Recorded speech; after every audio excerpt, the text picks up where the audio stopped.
Sir మెక్సికోలో ఒక దారుణ ఘటన అయితే జరిగింది. ఫేషియల్ చేసుకుంటే ఆమెకి హెచ్ఐవి వచ్చిందంట. అసలుకి ఫేషియల్ చేసుకుంటే హెచ్ఐవి రావడం ఏంటి సార్? ఆశ్చర్యంగా ఉంది. ఏంటి సార్ అసలు ఆ ఘటన ఏంటి? అదేదో ఏంటది వ్యాంపైర్ ఫేషియల్ అంటారు. అది ఆ ఫేషియల్ జనరల్గా ఫేషియల్ చాలా ఉన్నాయి. ఫ్రూట్ ఫేషియల్ అని, మామూలుగా నేచురల్ ఫేషియల్ అని, రకరకాల క్రీమ్స్ అవి ఇవి రాస్తారు, బ్లీచింగ్ చేస్తారు, దానికన్నా ముందు అంతా క్లీన్ చేస్తారు. సర్వసాధారణం. ఇవాళ రేపు మీడియాలో ఉండే వ్యక్తులు కానీ, ఫెమిలియర్గా ఉండే వ్యక్తులు కానీ, లేదంటే సినిమా వాళ్ళు కానీ, వాళ్ళకు సర్వసాధారణంగా ప్రతి 15 రోజులకు ఒకసారి, నెల రోజులకు ఒకసారి చేయించుకుంటుంటారు. కామన్. కొన్ని రకాల టీవీ ఛానల్స్లో ఉండే యాంకర్స్ కూడా వాళ్ళు సంస్థ కూడా భరించి వాళ్ళకి ఫేషియల్లు, మేకోవర్లు చేపిస్తూ ఉంటారు. అంటే ప్రెజెంటేషన్ ముఖ్యం కాబట్టి అట్లా. సో ఫేషియల్లో కూడా రకాలు ఎలా వచ్చేసాయంటే, ఎప్పుడైనా సహజసిద్ధంగా స్వచ్ఛంగా తెచ్చుకునేదానికి వచ్చే న్యాచురాలిటీ వేరు, ఆర్టిఫిషియల్. అది ఎప్పుడు ఏదో ఒకరిద్దరికి సక్సెస్ అవ్వచ్చు, కానీ అందరికీ అవుతుందని చెప్పలేం. శరీరతత్వం బట్టి ఉంటుంది, వాడి నుండి శరీరంలో వచ్చే మార్పులు బట్టి కూడా ఉంటుంది. ఇప్పుడు చాలామంది చెప్తారు పౌష్టికాహారము, వెజ్ ఇక్కడ కంపేర్ టు నాన్ వెజ్ కన్నా వెజ్ తీసుకునే వాళ్ళకి ఎక్కువగా సమస్యలు రావు, వెజ్ తీసుకునే వాళ్ళు హెల్తీగా ఉన్నారని కూడా చాలా సందర్భాల్లో చెప్పారు.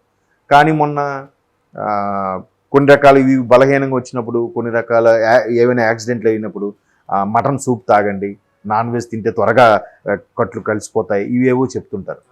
కాదు అది. అంటే అలా ఇంజెక్ట్ చేసేసి, అంటే ఇవాళ రేపు జనాలకి ఏమైందంటే ఓపిక ఉండట్లేదండి, త్వరగా రికవర్ అయిపోవాలి.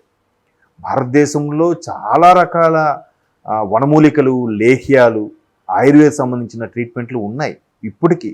బట్ చాలా వరకు అంతరించిపోయాయి. ఎందుకంటే వాటికి ప్రాధాన్యత తగ్గిపోయింది. ఇప్పుడు ఒక మూలిక తీసుకొని దాన్ని నూరి అరగదీసి ఒక గ్లాసుడు వేడి నీటిలో కలిపి తాగితే నీకు తలనొప్పి తగ్గిపోద్దని అన్నాం అనుకో, అంత ఓపిక ఎవడుకుంది? ఆ మూలిక తీసి అరగదీసి దాన్ని ఒక గ్లాసుకి రాసి వేడి టైం పడుతుంది కదా. అదే ట్యాబ్లెట్ అయితే వేస్తాము, అయిపోయింది. అలా వేయడం వల్ల ఆ క్షణం ఆ రోజుకి రిలీఫ్ ఇస్తుందేమో, మళ్ళీ వస్తుంది కదా తలనొప్పి. బట్ ఆ మూలికది ఒకసారి అలా చేస్తే మళ్ళీ వచ్చే ఛాన్సెస్ చాలా తక్కువ, పైగా సైడ్ ఎఫెక్ట్స్ ఏమి ఉండవు. బట్ ఈ ఇంగ్లీష్ మెడిసిన్స్ ఏవైతే ఉన్నాయో వాటి సైడ్ ఎఫెక్ట్స్ ఎక్కువ. అది అందరికీ తెలిసిన విషయమే. బాడీ బాగా హీట్ చేస్తున్నారు అందరూ చెప్తారు, కానీ అందరూ దానికి వెళ్తారు. అంటే జనాలకు ఓపిక లేదు, పేషెన్స్ లేదు, అమ్మ లేదు, అందరూ భరించడానికి రైలుగా అయిపోవాలి. హోమియో ఉంది. హోమియో ట్రీట్మెంట్ వాడితే చాలా త్వరగా ఇదవుతుందంట. త్వరగా అంటే లైఫ్ లాంగ్ ఇంకా రాదంట. ఒకసారి ట్రీట్మెంట్ అది కాకపోతే మెల్లగా తగ్గుతుందని ఒక రకమైన అపోహ క్రియేట్ చేస్తారు. కొన్నిటికి మెల్లగా తగ్గుతుంది, కొన్నిటికి ఫాస్ట్గా తగ్గుతుంది. ఇంగ్లీష్ మెడిసిన్ ప్రభావం వీటన్నిటిని తొక్కేసింది, ఆయుర్వేదిక్ వీటన్నిటిని కూడా.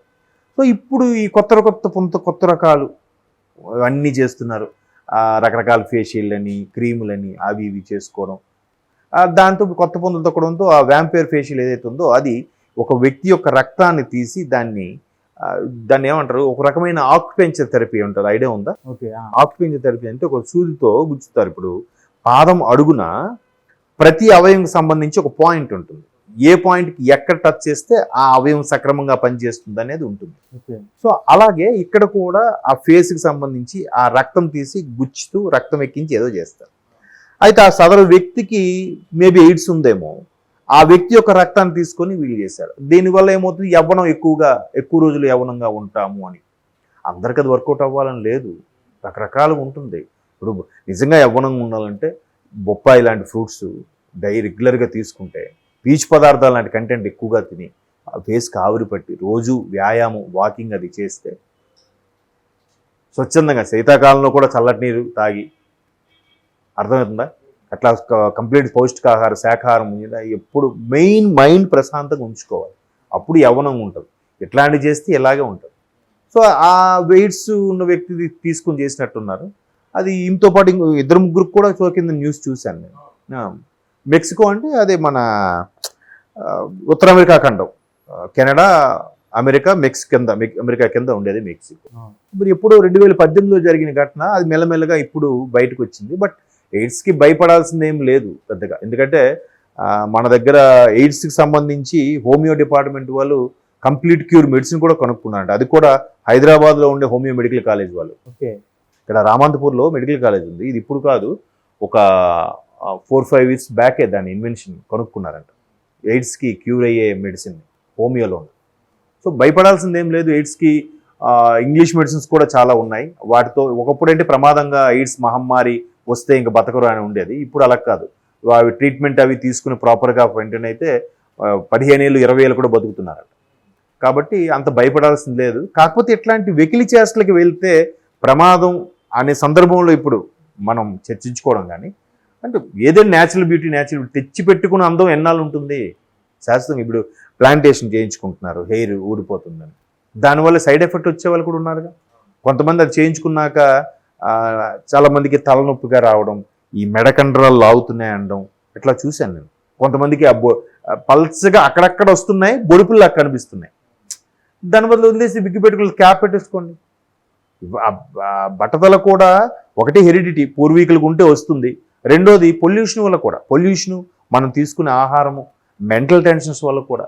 మెంటల్ టెన్షన్స్ వల్ల స్కిన్ ఎలర్జీస్ వస్తాయి, షుగర్ కూడా వస్తుందంట, జుట్టు రాలిపోవడం, ఇవన్నీ జరుగుతున్నాయి. ఇవాళ రేపు మెంటల్ టెన్షన్స్ ఎక్కువైపోయాయి ప్రతి ఒక్కరికి కూడా. సంపాదనలో పడి బంధాలకు కూడా దూరంగా ఉంటూ అందులో మనం కూడా ఉన్నాం కదా. కాకపోతే ఒక్కొక్కటిది ఒక్కొక్క రకమైన టెన్షన్. కొంతమంది ఎంత టెన్షన్ ఉన్నా లైట్. ఇప్పుడు పెద్ద పెద్ద బిజినెస్ మ్యాన్లు ఉన్నారు. ఇప్పుడు ముఖేష్ అంబానీ గారు ఉన్నారు. ఆయన టెన్షన్ ఉండదా? లక్షల కోట్లకు అధిపతి. ఏంటని ఏ రేంజ్లో ఉంటుందండి ఒక్కొక్కటి? ఏదైనా చిన్న తెగిందా 1,00,000 కోట్లు లాసు కదా, మనకు టెన్షన్ ఉండదా? బట్ అది ఎలాగ అంత అంటే కొన్ని రకాల చిట్కాలు ఫాలో అవుతూ, వాళ్ళకు ఒక గైడెన్స్ పెట్టుకుంటూ, ఫిజియోథెరపీలని, సైకియాట్రిస్ట్ని అందరిని చుట్టూ పెట్టుకుంటూ, మేనేజ్ చేసుకుంటూ అట్లా గడుపుతూ ఉంటారు.